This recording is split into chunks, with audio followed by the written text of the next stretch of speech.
Olá a todos, estamos de volta com o nosso Pod Mais, que é o podcast do Espaço Curupira.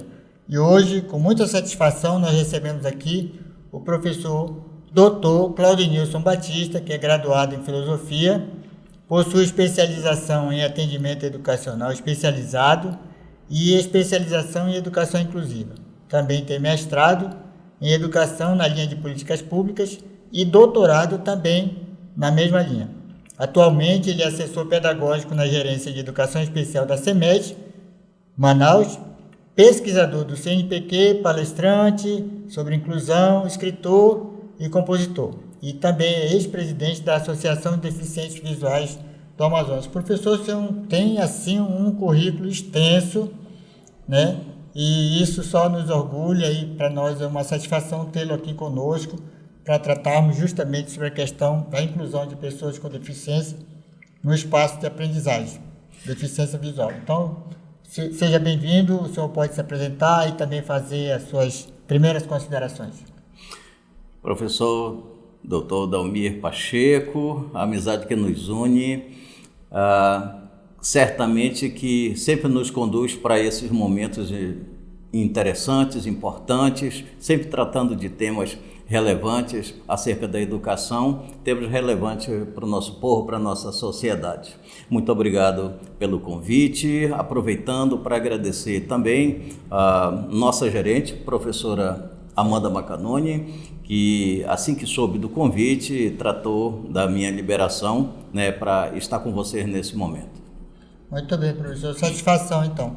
Professor, o senhor já é uma pessoa muito experiente na área, além da questão da vivência como pessoa com deficiência visual, também hoje um profissional reconhecido, né, com uma formação muito boa, muito segmentada. O senhor poderia nos falar do cenário atual do acesso da pessoa com deficiência visual na escola pública? Em se tratando da rede municipal de Manaus, a partir de 2008, quando as escolas abriram suas portas, né, em função da Política Nacional de Educação Especial na perspectiva da educação inclusiva, as escolas abriram suas portas para receber os estudantes público-alvo da educação especial, dentre eles os estudantes com deficiência visual. E neste sentido, a Secretaria organizou-se para receber esses estudantes e toda uma organização, uma estratégia de prioridade, inclusive de matrícula. Né? Todo o aparato, né, tanto oferecido pelo governo federal, quanto pela própria CEMED, né, com sala de recursos, serviço de assessoramento e outros serviços, para que esse estudante com deficiência visual, em qualquer etapa, qualquer nível no nível de ensino, obviamente que é o fundamental, que é o que a prefeitura abarca, né, que esse estudante tenha, né, o seu processo de ensino e aprendizagem potencializado, e que ele avance na sua escolarização e tenha toda a assistência que se faz necessário para o seu bom desenvolvimento educacional. Professor, mesmo sabendo assim dessas estratégias, dessas políticas, dessas iniciativas que a gente sabe que já tem em algumas escolas e principalmente no sistema educacional, mesmo assim ainda existem muitos desafios, né? Com certeza, né? O senhor poderia elencar para a gente que tipo de desafio ainda a gente enfrenta diariamente para que as pessoas possam ter acesso à escola, pessoas com deficiência de um modo geral e especificamente as pessoas com deficiência visual? O que elas enfrentam diariamente no ambiente de aprendizagem, na escola? Os desafios, eles são multifatoriais, professor. Logo, a solução também é multifatorial. Talvez o maior desafio em relação ao atendimento desses estudantes esteja ainda na zona ribeirinha, em função da geografia da nossa região, exige, né, uma logística diferenciada, inclusive na oferta de formação para os nossos professores, onde também região em que nós temos uma certa carência de salas de recurso, é diferente aqui da capital, né? Mas falando de desafios multifatoriais, o problema vem desde o domicílio, né? Perpassa pela sociedade e alcança a escola. Eu costumo dizer que a inclusão começa em casa. Uma criança com deficiência visual que recebe os estímulos necessários para o seu desenvolvimento integral, obviamente, certamente que ele terá mais facilidade no seu desenvolvimento educacional no espaço escolar. Ainda precisamos intensificar, disseminar mais o sistema Braille, para que esses estudantes sejam atendidos na sua necessidade, porque os estudantes cegos são alfabetizados em Braille, salvo raríssimas exceções. Ainda temos, aí nós podemos citar alguns aspectos de acessibilidade, mas que de uma forma geral, em sala de aula, no contexto escolar, muitos desafios já foram superados. Certo. Ainda temos sim, né? Algumas coisas, inclusive, perpassa pela formação de professores. Materiais adaptados, sim, e aí nós contamos principalmente com o serviço de orientação dos assessores pedagógicos da Gerência de Educação Especial, as salas de recursos, que também trabalham muito bem os materiais adaptados, e o profissional da sala de recurso, né, o especialista, ele também orienta os professores da sala regular das escolas. Maravilha. Professor, nós vamos já nos encaminhando aqui para o final do primeiro bloco.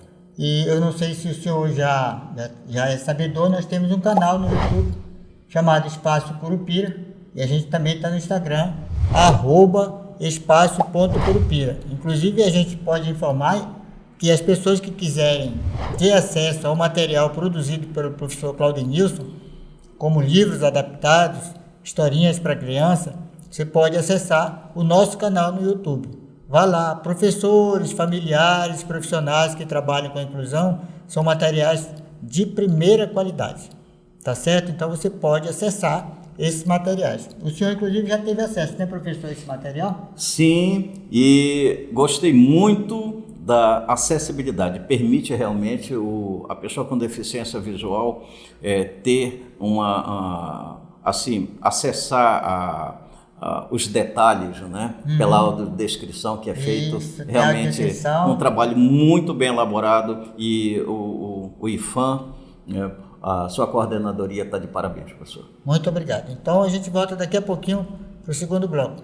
Até lá. Bem, então estamos de volta ao nosso Pode Mais, e sempre é bom lembrar que você pode seguir as nossas redes sociais, @espaço.curupira é o nosso Instagram, e lá no nosso canal no YouTube tu encontra todo o nosso material produzido pelo Espaço Curupira, tudo com acessibilidade. Não esqueça então, no canal do YouTube, Espaço Curupira. Estamos de volta aqui com o Dr. Claudenilson Batista para tratarmos agora sobre políticas públicas. Professor, o que o senhor poderia enumerar, destacar em termos de política pública que hoje em dia promove essa inclusão da pessoa com deficiência visual à escola? Em termos de legislação, o Brasil está até bem servido. Nós temos um arsenal legal muito bom, e o divisor de águas, novamente, tenho que citar a política de 2008, a Política Nacional de Educação Especial na perspectiva da educação inclusiva, certo, ainda em vigor. Temos a LBI, Lei Brasileira de Inclusão, a 13.146 de 2015, que também faz uma abordagem, garante alguns direitos na área educacional, né? E alguns decretos, algumas portarias ministeriais, e a resolução municipal, que inclusive recentemente passou por um redimensionamento, É por bom o assim senhor falar dizer. sobre isso. Pouca gente sabe, inclusive, né, que houve essa reformulação e tudo. Não sei se a gente poderia usar o termo atualização. Perfeito. E o que foi que avançou Exatamente. em termos de resolução, professor? A resolução ela vem clarificando, inclusive, alguns direitos e, digamos assim, um documento que garante a inclusão na sua essência, a inclusão da educação na sua essência. Até por orientação do MEC, seguindo as orientações do Ministério da Educação, a resolução vem garantindo a participação dessas crianças / estudantes, de forma a conquistar, alcançar, né, um patamar de inclusão que consideramos satisfatório. Né? E aí nós podemos, está tudo envolvido nessa política de atendimento a esses estudantes, toda uma rede de serviços, né, de apoio para que esse estudante realmente aprenda de forma satisfatória. E, professor, me diga uma coisa a respeito desse apoio, dessa rede de serviço. Dia desses, alguém conversando comigo perguntou como é que a família ou o profissional que está na escola e que tem um grupo de pessoas com deficiência em sua sala de aula, ela pode solicitar o professor de apoio ou aquela pessoa que vai auxiliá-lo na sala de aula. Como é que ela pode proceder, professor? Perfeito. Ótima pergunta. Agradeço, inclusive, a oportunidade para esclarecer a nossa comunidade acerca desse processo. Pela própria resolução,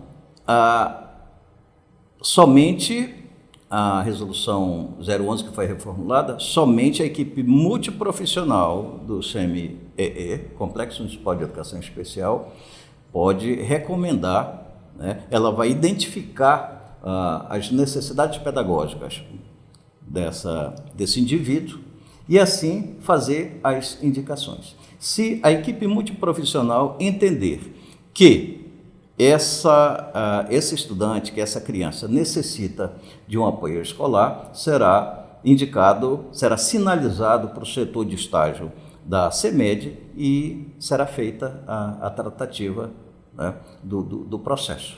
Tá certo. E quem é que solicita esse documento? É a família, é a própria escola, é o professor que tem contato com o aluno? Como é que procede? Como ocorre o processo? No início do ano, as escolas recebem a visita dos assessores pedagógicos da gerência, que fazem uma triagem, tanto dos estudantes com laudo este ano, inclusive estamos fazendo em 2 momentos. Certo. No primeiro momento, crianças e estudantes com laudo sem parecer técnico. O professor preenche uma ficha de avaliação, a observação, né, do seu estudante, da sua criança, ele preenche essa ficha e encaminha, né, via CIGED, as escolas, né, encaminham via CIGED para o Complexo Municipal de Educação Especial para a avaliação multiprofissional, uma avaliação psicopedagógica. Né? E mesmo já tendo um laudo, né, que tem uma deficiência, mas precisamos saber qual é a necessidade pedagógica desse indivíduo. E a equipe multiprofissional que vai sinalizar. Inclusive, quando o senhor toca no aspecto pedagógico, eu queria que o senhor falasse assim para a gente sobre a questão da adaptação curricular. Como é que se procede? Novamente,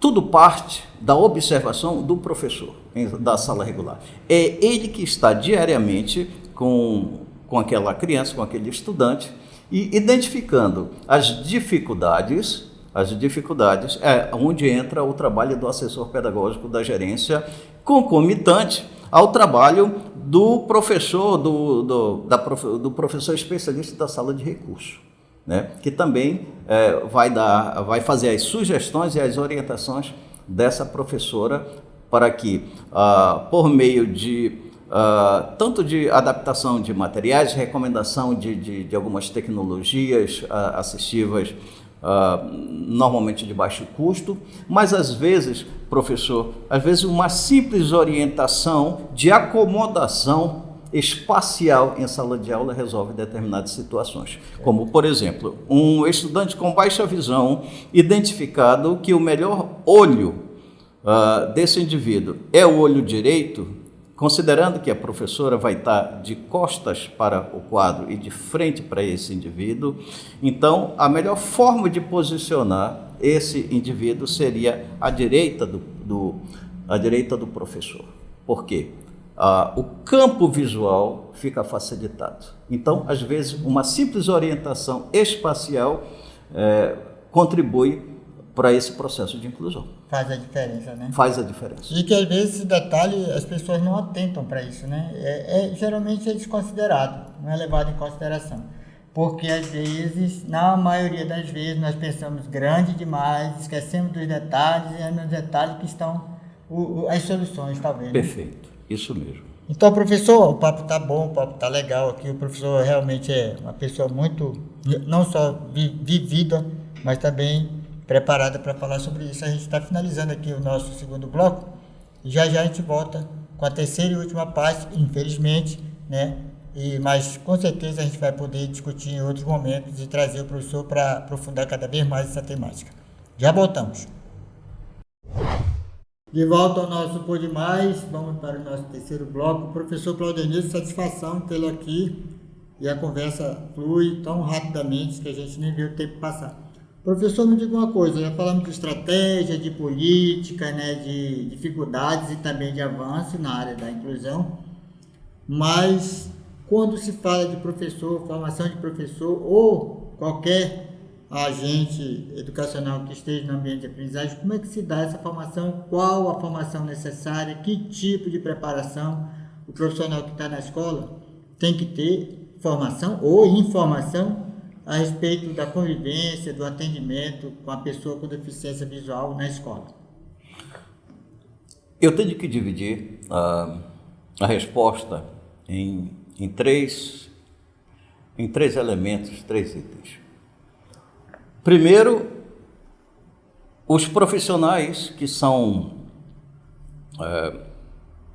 contratados para sala de recurso multifuncional, por exemplo, já é uma exigência que esse profissional tenha uma qualificação necessária na educação especial para que ele exerça suas atividades.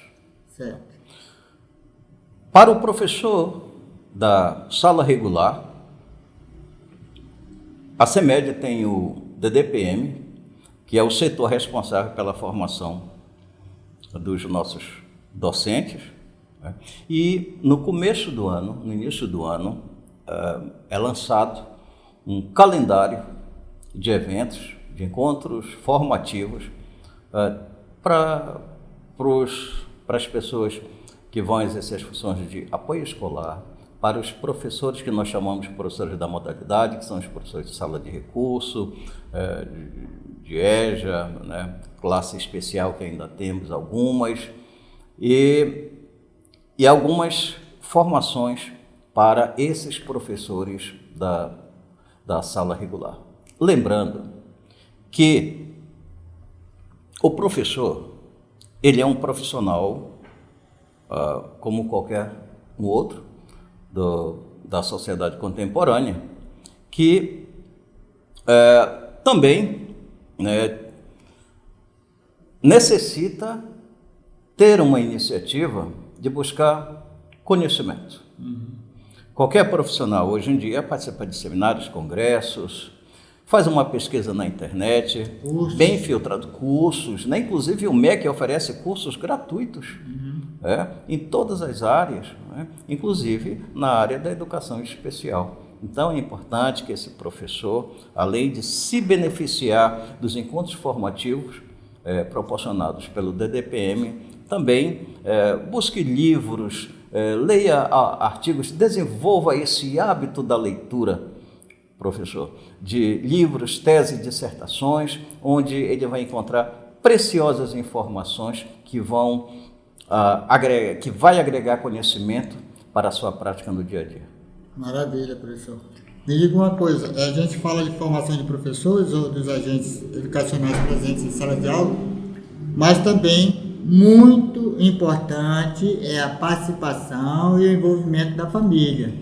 A gente sabe de casos e casos onde a família simplesmente entrega ao poder público ou simplesmente deixa o filho na escola e desaparece, né, e tudo fica por conta de quem atende ele na escola. Então eu queria lhe perguntar, a partir da sua experiência vivenciada enquanto pessoa com deficiência visual e, acima de tudo, profissional atuante nessa área, como a família é importante nesse processo de inclusão escolar. Qual o papel da família, afinal de contas? Mais um tema extremamente relevante, extremamente importante. O papel da família no processo de ensino e aprendizagem desse indivíduo com deficiência visual. Eu costumo dizer que a educação, ela nunca foi, não é e dificilmente será plenipotenciária. A sua potência não é total, né? Ela não dá conta de tudo, porque ela tem objetivos específicos, ela tem funções específicas. Então, o papel da família é extremamente relevante, porque, como eu falei no início, a inclusão começa em casa. A inclusão começa em casa. Inclusive, no Decreto 7.611 de 2011, que dispõe sobre atendimento educacional especializado, faz referência à participação da família, né? A escola, saúde e família. Por quê? Nós estamos lidando com um público que tem estreita relação com a saúde.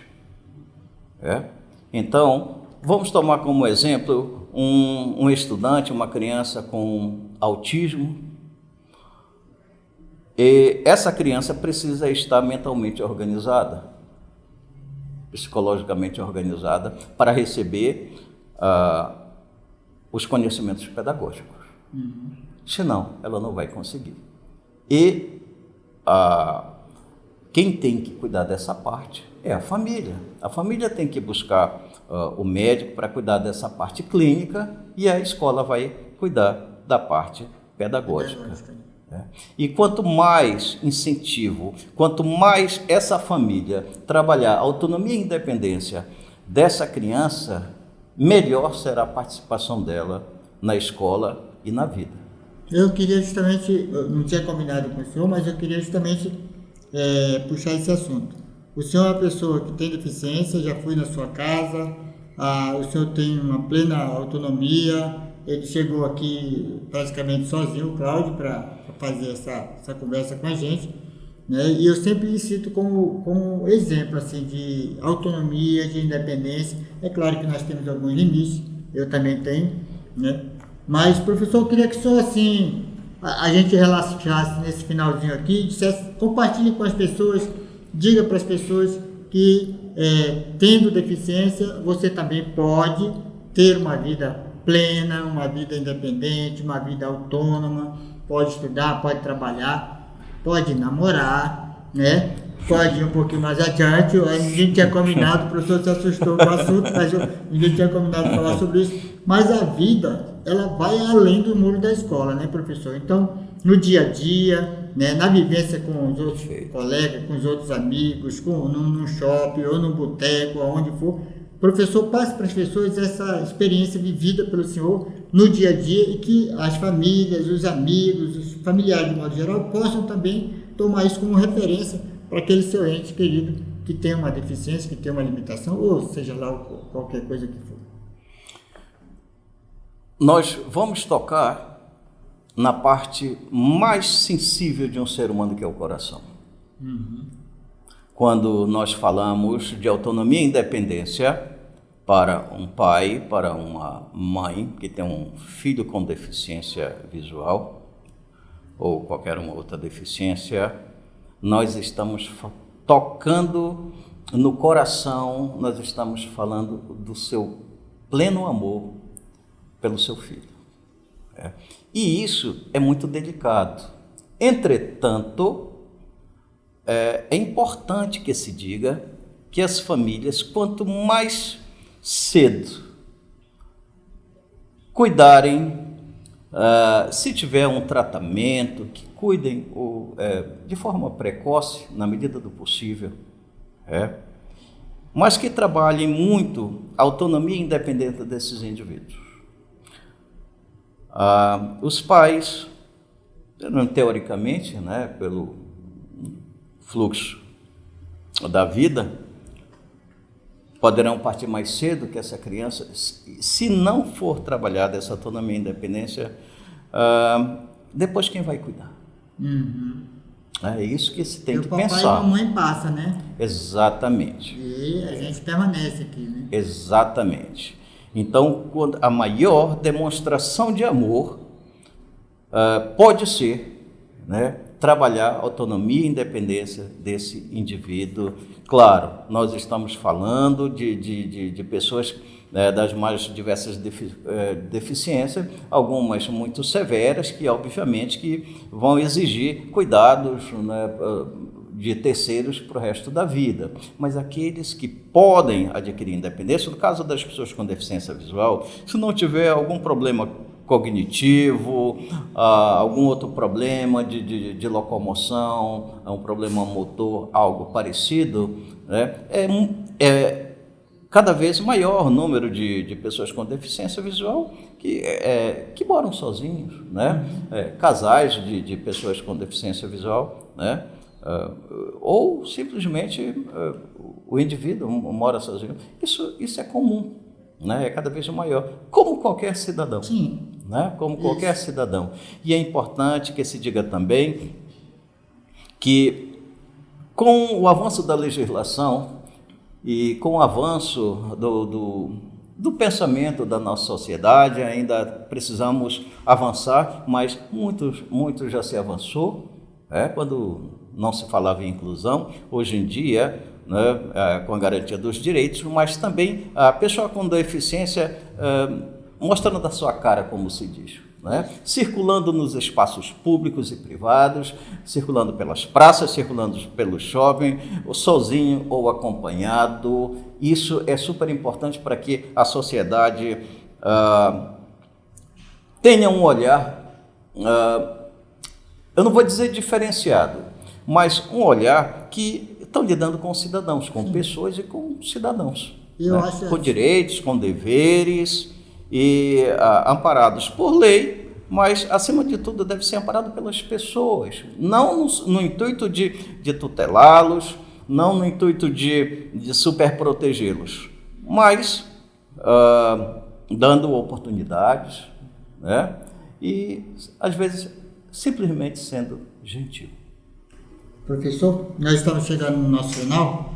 E aí eu queria conceder a palavra para fazer os seus agradecimentos, para que a gente possa ir já para o nosso finalmente, mas destacar a importância dessa conversa aqui, não só no aspecto técnico, como a gente tratou, mas principalmente nesse último momento em que o senhor fala justamente dessa parte que às vezes é muito caro, para a família, para os familiares das pessoas com deficiência, entenderem que nós também procuramos a nossa autonomia, nossa independência quando podemos, é evidente, cada caso é um caso. Professor, suas considerações finais, e eu já aproveito e agradeço a sua vinda aqui conosco.